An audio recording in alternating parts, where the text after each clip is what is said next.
Now the other thing I have to do is replace all the habitat for the tiny little crayling, baby crayfish that hide in there. So this is the habitat. It's old, well maybe it wasn't old at the time, but fishing net. And let me see if I can find you the state that some of them are in. Thank you for the love. Thank you for the life. But as you can see, this stake is very much worn away from the water. So I'm going to cut this off, get a new stake, and some of these ones, these are actually onion bags.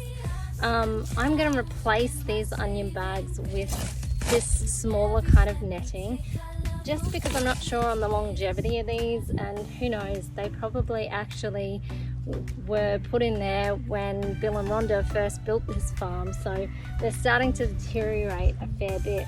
These things on the end are just like concrete filled poly pipe that acts as a weight to pull down the habitat when the water's over it, so it's not sort of floating up above the water.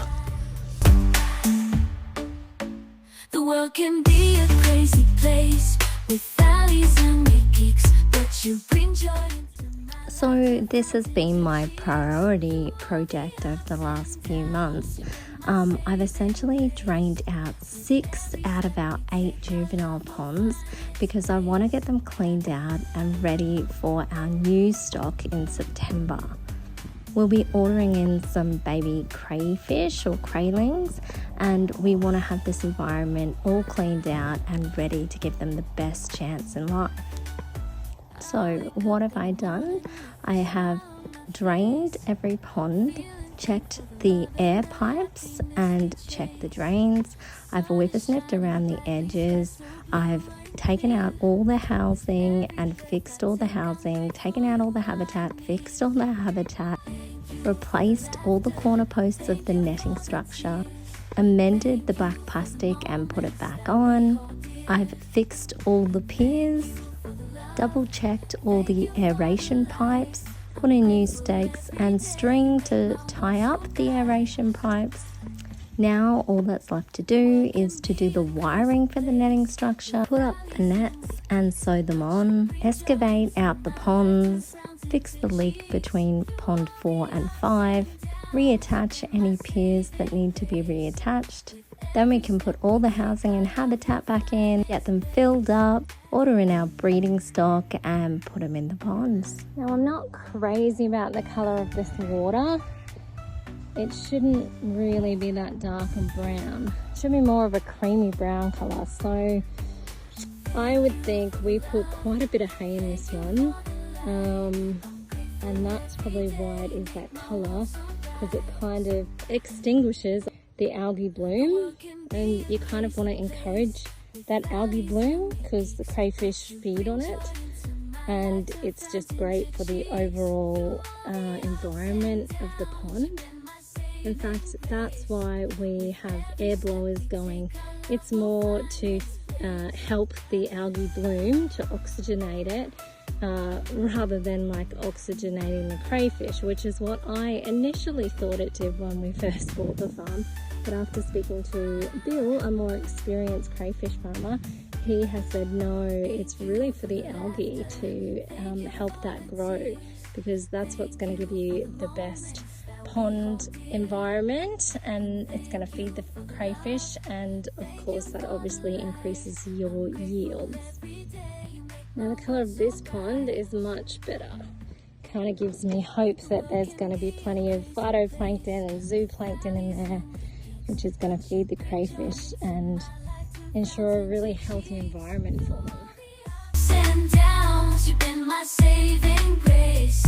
With every step we take, our love will find its place.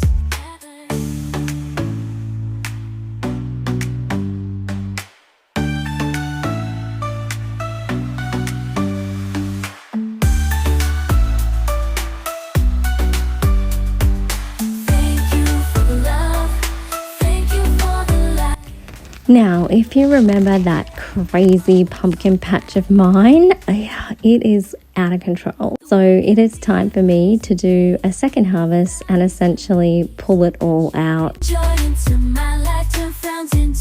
Oh, it's not just pumpkin either. We have tromboncinos and sweet potatoes. With every step we take, our love will find it. Now, like I said, this is my second harvest. I already have about a wheelbarrow and a half of pumpkins, so I think it's time for me to make a little fruit and veg roadside store where we can sell these by donation or either give them away for free. I wake up in the morning with a smile on my face, feeling thankful for the love and the happiness we chase. Sun is shining brightly, sky so blue and clear. Now, these sweet potatoes were planted late, so I didn't get an amazing harvest. But there are some broken off in the ground, and if I just leave them there, next spring they're going to shoot by themselves. And based on my previous experience of growing sweet potato, they just get better and better every year, bigger and bigger every year. Make my world so bright. I'm turning this cupboard into a roadside stall.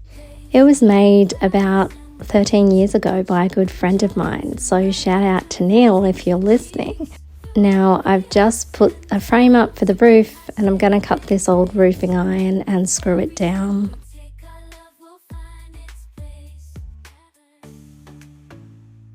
Now, as the upright bits of wood are just pine and obviously the top of this is open to elements, I better give it a lick of paint.